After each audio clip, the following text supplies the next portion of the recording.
Hi, welcome to Construction One-on-One with Ravi Bhatia. I've got a special guest today, Mr. Mehdi Nourbakhsh. Mehdi, how are you? I'm doing great. How are you, Ravi?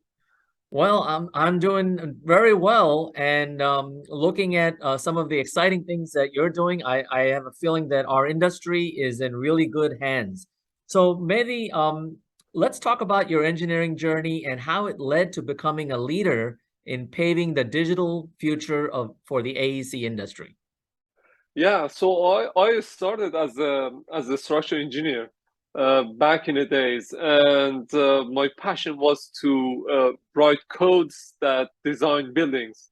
And after doing that for a while, I decided I talked to our CEO and I said, "Look, I've been doing this. I've automated most of my work, and is it possible to move to construction site and build what I designed?" And he said, "Oh, you're gonna learn a ton," and he was absolutely right. You know, as a young engineer, I was not caring too much about how to build things, and my design wasn't really constructible.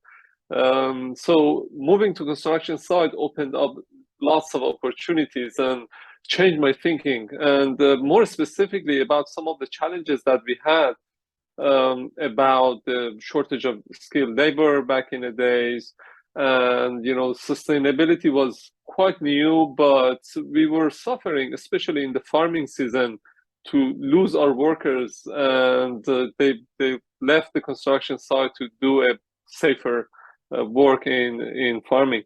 So I started thinking about how I can change this industry. I was young and I was dumb, and started my higher education in construction management. And then I moved to Georgia Tech to do my Ph.D. in building construction, getting a specialization in artificial intelligence at the computer science department. And that was a moment that for me was an aha moment that, oh my God, we can solve some of these problems or at least alleviate some of the pain that exists in the industry with the help of technology. Wow, and it's quite a journey. And one of the things that makes our industry so special is that there's always an opportunity to improve, and we have so many problems we're trying to solve as an industry. Now, from your viewpoint, how has the construction industry changed in the past 15 years, and what changes may we expect going forward? Yeah, I will say, like, if you look at the problems that used to exist in the industry and there still exist today, I talked about the shortage of skilled labor. Back in the days, even though we were talking about the shortage of skilled labor, it wasn't as severe as it is today. During the pandemic, a lot of our workers left the industry mainly because at the beginning of the pandemic, when everything was going to a halt, a lot of companies let these workers to go and they never came back. And the demand today in construction is increasing. In fact, I had a call this morning with an innovator in the industry, and he said, "Look, we are getting more and more projects, but we don't have any workers Uh, to deliver these That's projects." frightening. I just read in the latest issue of American Society of Civil Engineers, they're predicting a severe shortfall of civil engineers. They said we need to add 25,000 civil engineers every year for the next 10 years. That's a 250,000 civil engineers. Where are they going Yes. to come from? Yeah, absolutely. And this is across the board. Unfortunately, the AEC industry, architecture, engineering, construction industry, is being less attractive to the young generations. Back at Georgia Tech, because I was both at the School of Building Construction and Computer Science. Back in the days, maybe we had 10, 15 people in the building construction department coming in, and there were like 300 people in computer science. But today, the computer science students increased to maybe 3,000 or 5,000 students compared to maybe five or less students in the building construction. So a lot of students are choosing to go to other industries and other majors other than the construction industry. And we need to make it more attractive to the young We've got people. to do a better job. Construction is a fantastic industry with tremendous opportunity to grow and to learn and to be entrepreneurial. In what other business, as a project manager or a project superintendent, are you the CEO of the project without having to invest in it? Absolutely, And absolutely. so those opportunities, that chance to lead teams and to do exciting work using new technologies, I think that this industry, the future of this industry is brighter than ever. How do you think that digitization is going to change our industry, or is changing our industry? Yeah, when you think about the digitization over the past 15 to 20 years, we have digitized a lot of processes in the industry with the advent of, mobile computing and having that on the job site and be able to move the technology from the offices into the job site, help us to create some standards and procedures around how to manage and run the projects at the global scale. And that was really good and necessary. But what I'm mostly excited about is the next era of this, which hopefully we move from digitization into optimization. A lot of processes that exist today and being digitized, we can get rid of those processes if we start thinking about how we can optimize this process. I would say they were necessary to begin with, but the question becomes, how can we streamline some of these processes and optimize them in the long run? So going from digitization to optimization, can you explain that? What does that mean? Yeah, absolutely. Let's start with a simple example. Back in the days when the building information modeling became, came to the industry, before that, we had a lot of challenges with coordinating different models with, the MEP system, with the structural system, with the architectural design, with the facade.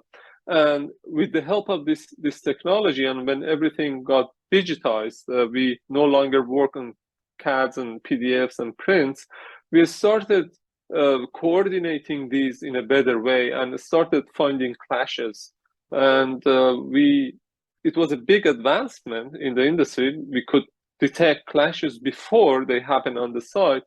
But if you think about the next step in the process, if we can create these on the cloud, or if we can create an AI system that can create this on the cloud, we should avoid having a clash rather than having a clash at the beginning and then try to detect it and negotiate it. So you're going to a higher order of digital advancement. So you're looking at a revolution in design and construction that's digital twins, modular construction. You're really thinking beyond what most of us think about, BIM, and we think about clash detection, but that was really early stage, right? Yeah, absolutely. That was necessary, and we had to have that as a first step to move us from papers and 2D CADs. But thinking about the next step and what the industry is going towards to is optimizing some of these. Having said that, we also, if one thing that we can advance and one digital revolution that we can have is the digital revolution of our permits and our municipalities. We can't take the industry forward if we still give permits like what we used to 100 years ago. And this has to change for the industry to unlock a lot of potential that exists. Everything should at least go to 3D, So not that 4D, not value, 5D. you're trying to unlock value in construction. And ultimately, look, owners, whether they're private or public sector, they want to have projects that add the maximum value. And so Absolutely. if we advance in one area, we've got to advance in other areas. And one of the areas I think that has tremendous opportunity for improvement is really the way we manage our supply chain. in construction. Absolutely. Absolutely. We have a broken system in the supply chain. And thinking about all of those and being able to create a network of supply chain and bringing that into early design decisions can tremendously help the industry move forward. Well, when we were talking the other day, you mentioned something about a sort of innovative way to install steel. So that would change sort of the steel fabrication and manufacturing, and more and more of construction seems to be going modular and more Hmm. off-site. So as an industry, though, how do we, as AEC professionals, how do we prepare and do a better job to prepare for the digital revolution that is happening right before our eyes? Yeah, yeah. I will say, because in my world, I'm working with a lot of startup founders and a lot of company executives, and the things are happening. There are a lot of startups in the market that are trying to help the industry and move the industry, but they can't do it alone. And the way that we can facilitate the change in the industry is basically my request from the executives in the industry is that trying to help them to help the industry. And even though some companies have the budget and R&D to do experimentation, and this is their way of doing it, but because of the low profit margin, a lot of companies don't invest that much in R&D. And my request is to, if we can help some of these newly formed companies to come up with new means and methods in construction, at the end of the day, all of us will get the benefit out of that. Yeah, one of my concerns for our industry is that, and it's kind of what you said, it's such a fragmented industry, and we know that the large companies have the resources to adapt new technologies and to ride the innovation wave and have a much longer horizon that they're looking at. But as you know, most construction companies are mid-sized or small companies that don't have Yeah, those kind of resources, and a lot of them struggle with cash flow and with processes. For them to adapt to the digital future and to adopt these new technologies, that's going to be tough. And I yeah, fear that some of them may not be able to adapt in time. absolutely, absolutely. And this will be there are leaders in the industry and there are followers, but unfortunately, the majority of the industry are laggards. And if they don't wake up on time, it will be too late for them. And the consequences of that to the industry could be huge. Yeah, and I think you definitely see it. I've kind of felt it for the last 5 to 7 years that this industry will be unrecognizable within the next 5 to 7 years. So Yeah, we're right at that point. A few years ago, McKinsey did a study about how construction was ranked last in terms of innovation, and it truly is a laggard industry. But I believe that therein lies the opportunity, and people like you stepping in and serving as a gateway to the future. I think that's very important, but it's also important for us who are in construction to send this message to young people, young engineers, architects, professionals, that this industry is not so antiquated. It's actually dependent on the next generation to take it to the next level. So what advice do you give to your students? yeah. I will say that this is the most exciting time to join this industry. Of course. Um, I wish I was a student right now and Oh enter my this God. industry. It's fabulous, right? Yeah, So absolutely. that passion that you have, it must be great to be your student. What do you tell them? Yeah, so my advice to the students, because I was at the school for a long time, and I guess I spent half of my career at school. My advice to the student is that the stuff that you read today, 90% of what you are reading and writing, they're very important and they're part of your journey. But perhaps you may not remember some of it or most of it later on in your career. But this is the essential step that you need to take. And instead of like focusing on the content, as a student, try to learn how to learn things. Oh my God, that's So brilliant. That's it. that's Learn it. how to If learn. if you use the content to learn how to learn things, you will be unstoppable in the future.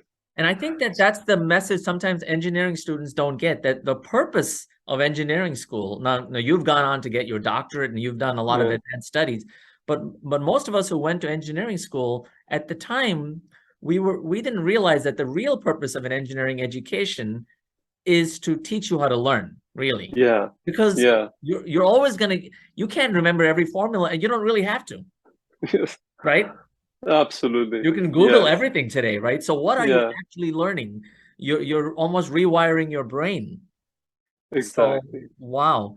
And now you've done some pretty interesting things in the AI space as it relates to construction.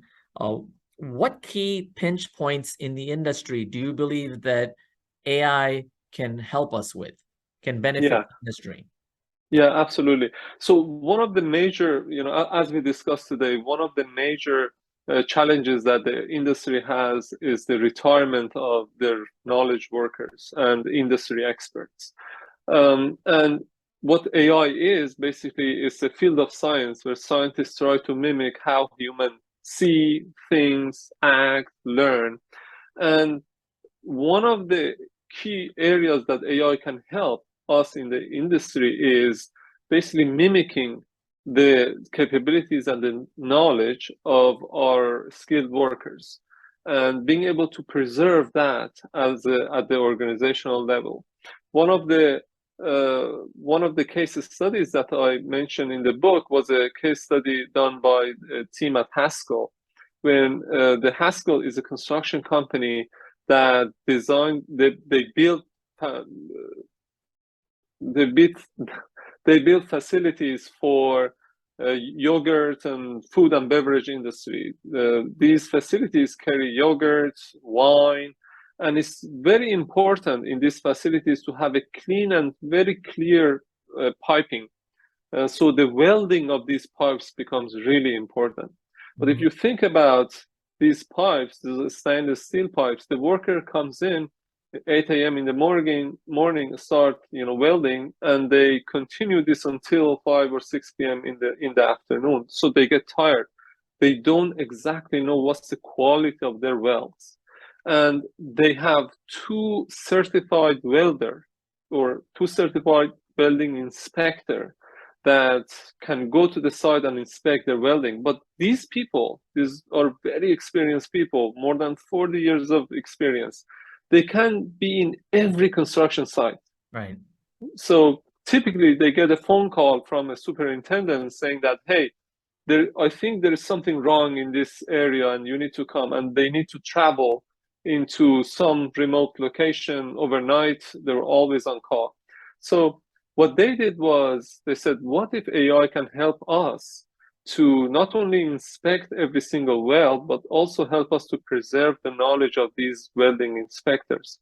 So they created an AI system where once the welding is done, the welder can just snap a photo and the AI system can tell them, hey, this is a good photo or this is a bad photo. And Wow. this way, every single weld is being inspected. But the good part is that these welding inspectors are on the site or working from home.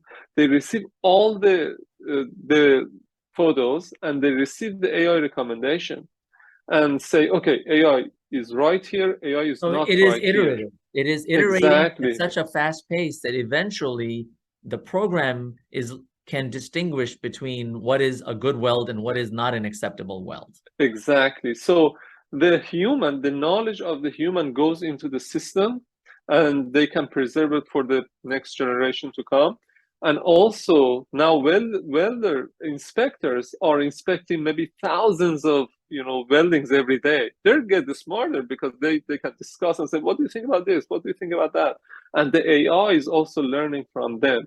So at the end of the day, everybody wins. And this is how AI can help us to preserve the knowledge of these highly skilled workers in the industry. Yeah, that's one of the challenges I've seen in construction companies is that you have seasoned professionals at all levels and in different disciplines who work together in project teams.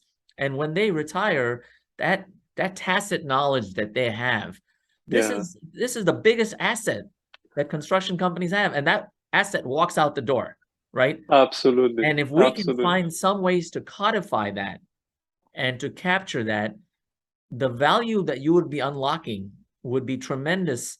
So I almost feel like, in many ways, of course, in construction, we have traditionally been in a contentious or antagonistic role, owner Yeah, against the AE, against the contractor.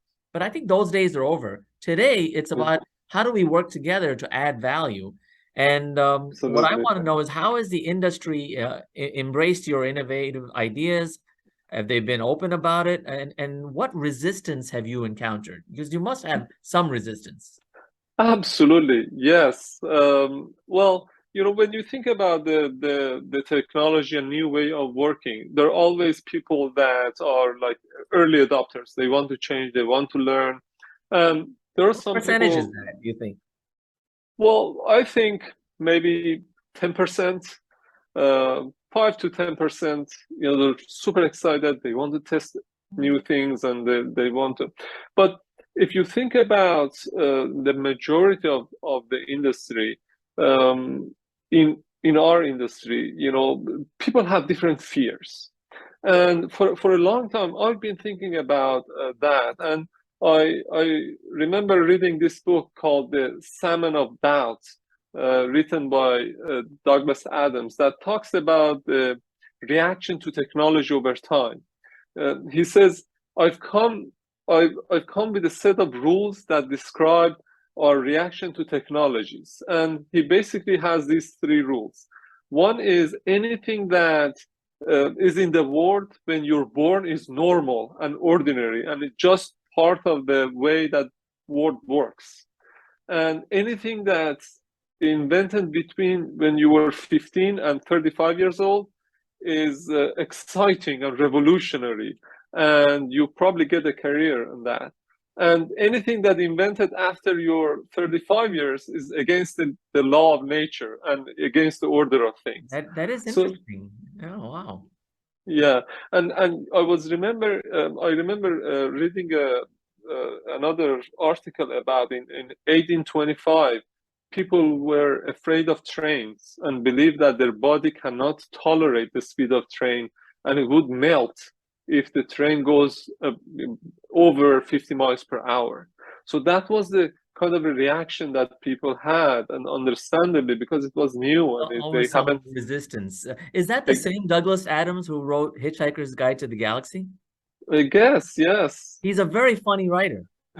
He has I mean, that book was written a long time ago, but he has a very satirical view of looking at the world, and he finds humor in technology, I think. Yeah, So yeah. that is interesting. I mean, ultimately, you're working with early startups, investors, Mhm. construction companies. How do you sell AI to investors and developers in a language they can understand? Because their language is ROI, right?